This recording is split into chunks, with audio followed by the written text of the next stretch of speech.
All right, shalom. First off, I want to start off by saying all praises, honor, and glory is due to Yahweh by Hashem Yahushai by Hashem HaKadosh.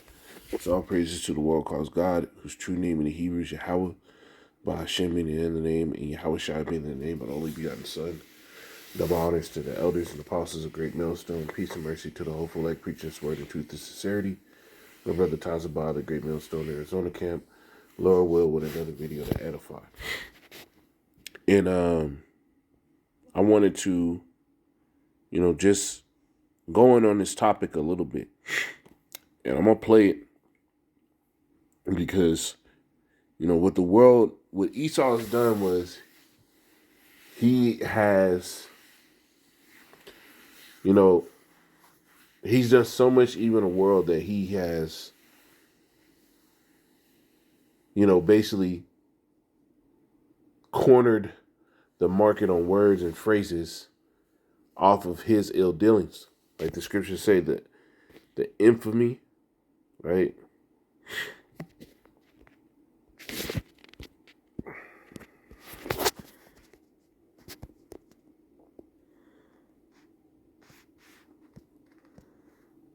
Yeah, this is Wisdom of Solomon 2:12.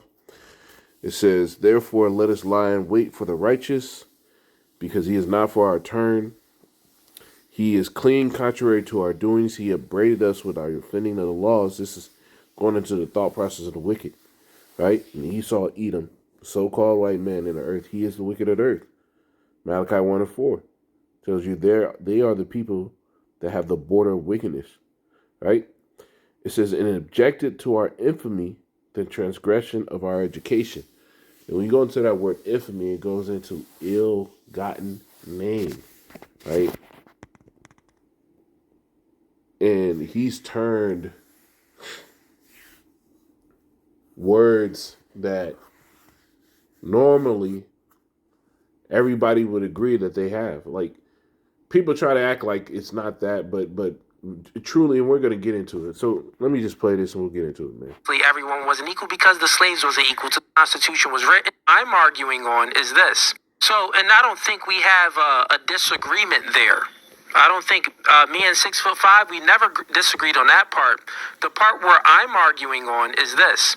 So your argument is where did racism come from? You're looking at, you used an example of, well, when the Constitution was it written for all people? I say, well, back then, no, it wasn't written for all people because it was slaves back then. So obviously everyone wasn't equal because the slaves wasn't equal to the white man. We get that. My argument is not about any of that. My argument is a meta ethics argument. It's about morality. So, and that's the problem with Jake. They try to bring in a sense of morality from this time frame, this frame of speech. When the scriptures tell you, right, prepare yourself to the searching.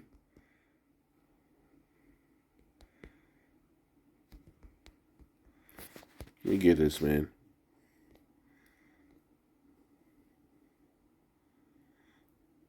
This is Job 8:8. "For inquire, I pray thee, of the former age," right? "And prepare thyself to the searching of thy fathers." And there's another one.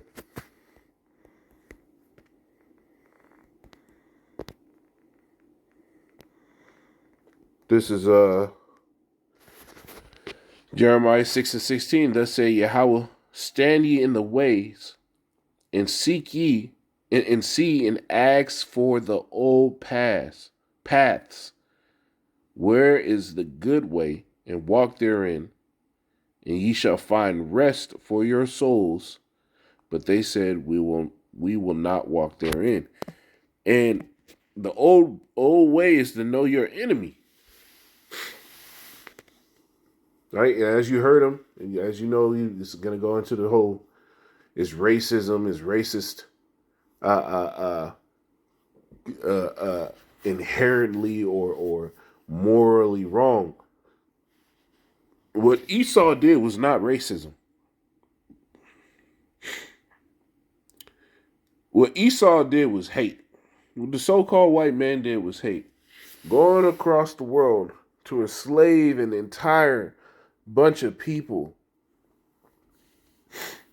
take them in, put chains on them, beat, rape, rob, murder. That is not simple racism, right? It's about morality. So And the I'm Lord said, my ways are not your ways. So whether or not you believe something is okay, it doesn't matter. But does the word of the Lord back it up? That's the difference between somebody who fears the Lord and has faith in him and between somebody who just speaks out of their heart when the scriptures tell you the heart is desperately wicked. Right? When we sit here and say, right, that the Lord only deals with one people, that he is racist, the Lord is extremely a separatist, and we're going to get scriptures on that. Right? You can. I'll even start off with one. Um,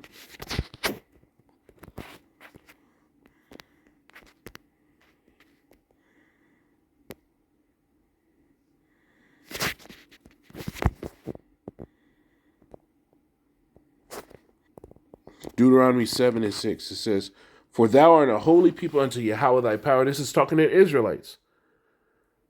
"Yahweh thy power hath chosen thee to be a special people unto himself, above all people that are upon the face of the whole earth, face of the earth." That is a separatist mindset.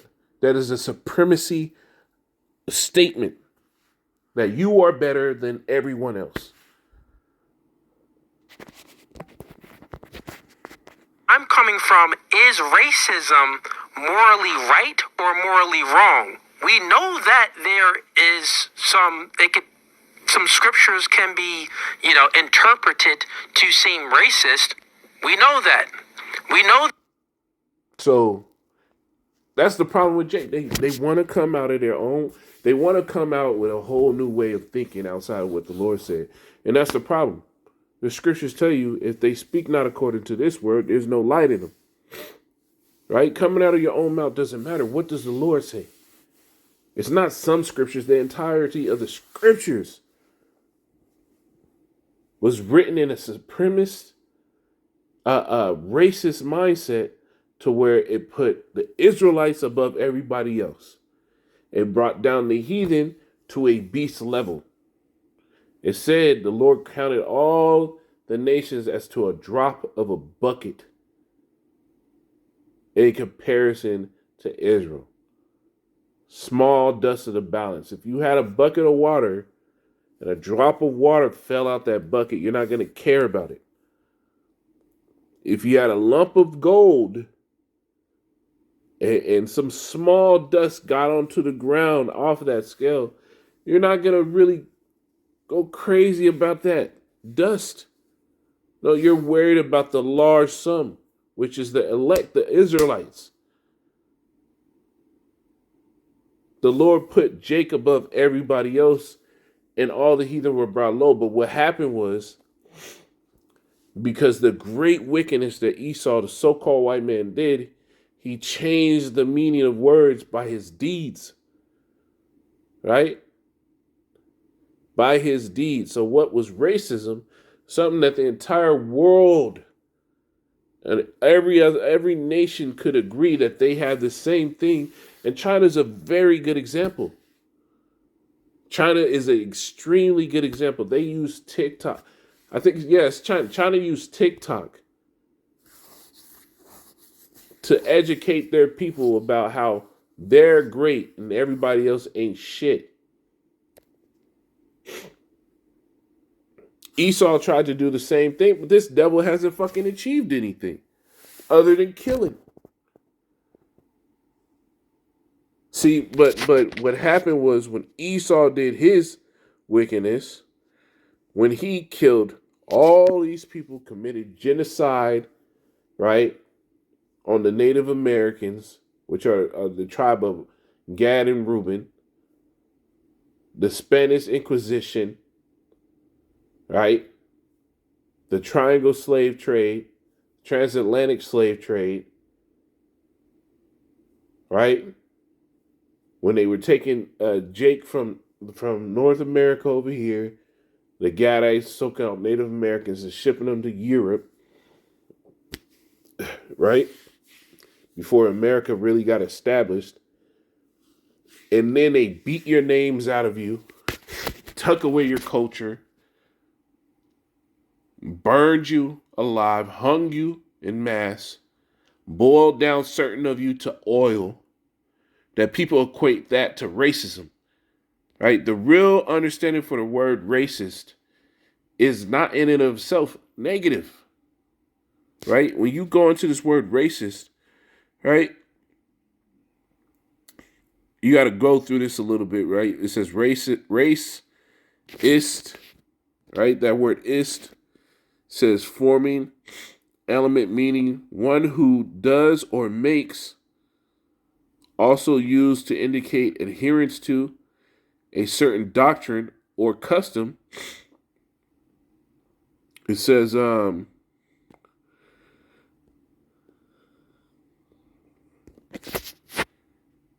is it at, man? It basically means to be for, adhering to. You're for it, right? It says these words replaced earlier racialism. Now, when you go to the word racialism, this is where racist came from, right? Racialism. And this is something that all people in the world can agree that they do this for their people and their culture, right? So it says racialism, 1882, tribalism, political system advocating superiority and exclusive rights based on race, right? Exclusive rights based on race, right? Based on your bloodline, who you go back to. There were exclusive rights, just like when you go into the law, there's exclusive rights for Israel as far as inheritance rights, right? In the Islam world, in the Arab world, there's exclusive rights as far as loans go and how they do their loans, right? Even them small hatters don't put interest on themselves because it goes back to the law. They're not the people of the Lord, right? Those people inhabiting the land of Israel right now, bombing the hell out of everybody. They won't put interest on their own people, but all the heathen around them, they get put interest on, right? So there's an exclusive right that you get. There's a superiority that you have within those people above everybody else. This is why when you go to another country, you don't start shit because you will be put under the jail for starting shit with somebody that is of those people. And that's what it is. Racism in itself, racialism in and of itself is not a bad thing. It's how Esau did it that confused the world, right? It says racialist, a racist, an advocate of racial theory, a believer in superiority and of a particular race, right? The Lord put us above the heathen. You go around the heathen, they're going to try to put themselves above everybody else. It happens. This is what the entire world agrees upon. Right? The scriptures agree with it. The Lord said when he chose one pit.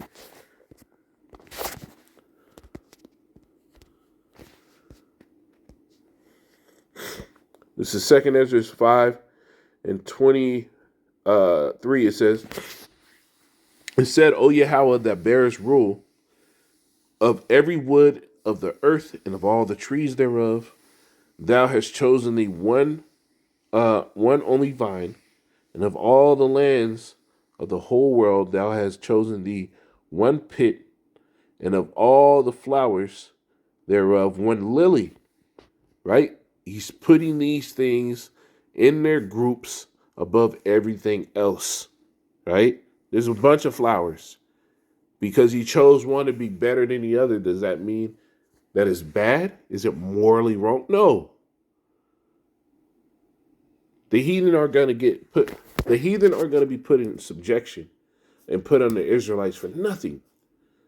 No, it's coming for a reason. You've had a time to reign, and you've shown yourself incapable. And during your time to reign, You sat there and you did wickedness in the earth. So what? What is the natural recourse for that? When somebody messes up, they pay a penalty, right? They go into a corrective system, which is you either getting put under us. You killed us with the sword, and the Lord is going to bring a day where we have that ability to do it to you. And that's going to be in the kingdom of heaven. You mess up, we're going to beat you. You do right, we're not. But even before that, you're going to have a period of just straight hell, because for you to go from all your wickedness to getting it right, you're going to fuck up so much, you're going to get messed up. And that's fine. Just like we did in your system. Right? It says, and of all the depths of the sea, thou hast filled thee one river. And talking about Euphrates, right? Or the River Jordan. It says, and of all builded cities, thou hast hallowed Sion unto thyself. It says, and of all the fowls that are created, thou hast named thee one dove, and of all the cattle that are made, thou hast provided thee one sheep, and among all the multitudes of the people, thou hast gotten thee one people, and unto this people whom thou lovest. Did he say he loved all the people? You see, the world got it mixed up, because though the Lord doesn't love all people, what does he do? He causes the sun.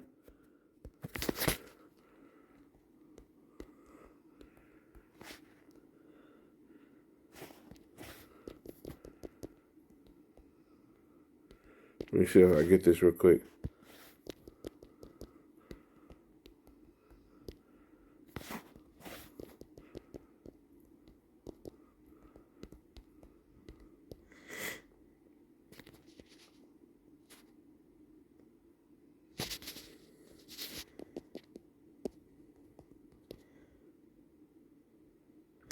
Yeah, here it is. Matthew 5:45. It says that they may be the children of your Father which is in heaven, for he maketh his sun to rise on the evil and on the good, and sendeth rain on the just and the unjust. So the Lord even causes a blessing to be upon the heathen. He gave Esau a time to reign, and he had always had it planned to destroy the entire bloodline of Esau.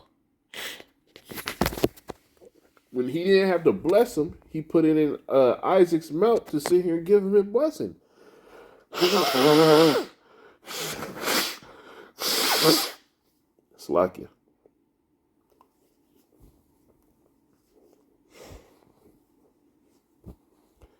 You know, like the Lord is very merciful even unto the heathen, bro. So just because the Lord don't love y'all, don't mean he don't give you an opportunity for a blessing. He didn't give you stuff. Right now the heathen are living large, man. Go to Dubai. Right? It says, and among all the multitudes of people thou hast gotten me one people, and unto this people whom thou lovest, thou gavest a law that is approved of all. He didn't give that to everybody. He didn't give it to everybody. So the Lord chose himself one people. And that is a very separatist thing. And to prove to you it's not about just being on the heathen for hatred. Y'all did things that were to be hated of.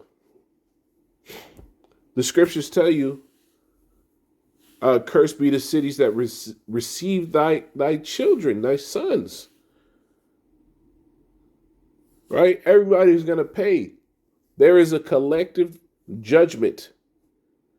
Just like Jake, there were Jake that believed in Yahushua, that wanted to make him king. And what happened? The wicked deeds of a few set forth in order a judgment that the entire nation went down. The prophets went into captivity along with the people.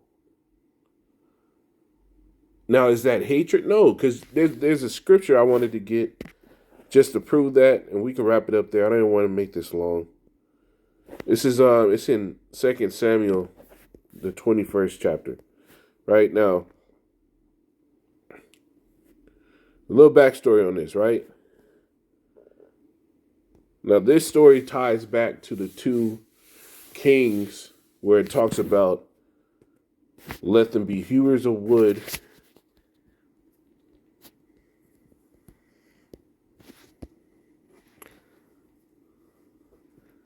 Yeah, this is Deuteronomy 29. I'll get this first and just for the backstory. Deuteronomy 29 and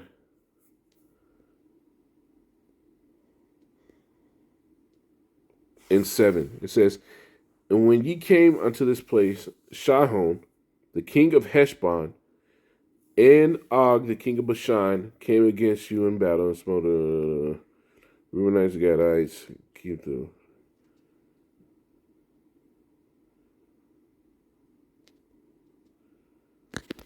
No, that's not the right one. Yeah, here it is. Yeah. Joshua 9 and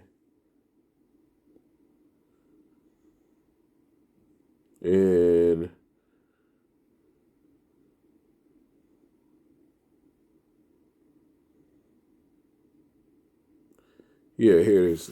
9 and 2. It says, and they gathered themselves together to fight with Joseph and with Israel with one accord. And when the inhabitants of Gibeon heard what Joshua had done unto Jericho and Ai, they did work wildly and went and made as if they had been ambassadors and took old sacks upon their asses and wine bottles, old and rent and bound up, and old shoes and clotted upon their feet, and old garments upon them, and all the bread of their provision was dry and moldy. And it's like it says, and they went to Joshua unto the camp at Gilgal, and said unto him and to the men of Israel, we be come from a far country, now therefore make a league with us. Right? So this is where this is where the understanding in Samuel is going to come from. Right? These two kings went, acted like they were peasants and travelers, made a pact with Jake, and they became hewers of wood and drawers of water. Now under Saul, right? Under Saul, he persecuted them and put a lot of them to death, right?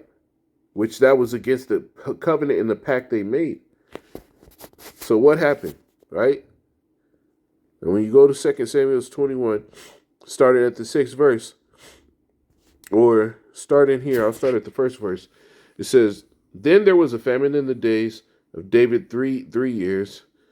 Yeah, after year, and David inquired of Yahweh, and Yahweh answered, it is for Saul and for his bloody house, because he slew the Gibeonites.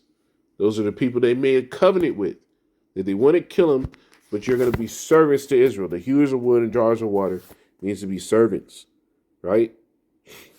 Now, was this done in hatred? No, because the Lord even allowed the heathen, right, to get a righteous judgment back for what Saul did.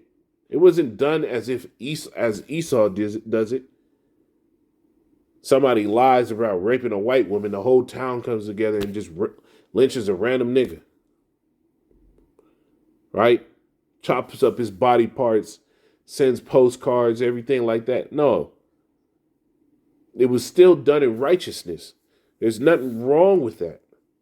But what Esau did was he did these things all through just straight virile hate.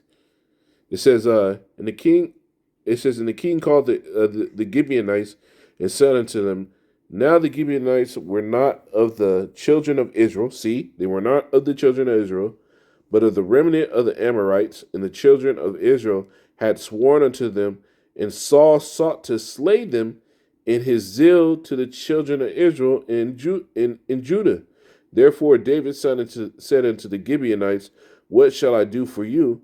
And wherewith shall I make the atonement that ye may bless the inheritance of Yahweh? And the Gibeonites said unto him, we will have no silver, nor gold of Saul, nor of his house, neither for us thou shalt kill any man of Israel. And he said, Salakia. And he said, what ye shall say, that will I do for you. And they answered and said they answered the king, the men that consumed us and that devised against us that we should be destroyed from remaining in any of the coasts of Israel, let 7 men of his sons be delivered unto us, and we will hang them up unto Yahweh in Gibeah of Saul, whom Yahweh did choose. And the king said, I will give them. Right? It was just a judgment. It wasn't done in hate. It was a righteous judgment. You killed us when you broke your covenant. You came upon us out of nowhere, unprovoked. You already made a deal. We thought we were safe. You started destroying us. So let us get 7 of that man's children and let us hang their asses up as a retribution. And this were heathen. This was heathen. You see the even dealing? Esau didn't deal like that. He made it, even when Jacob was wrong, he made it illegal for you to sue a white man. That's hate. That is not racism. Right? That's not racialism. Now, I'm going to read the next verse. It says, but the king spared Mephibosheth.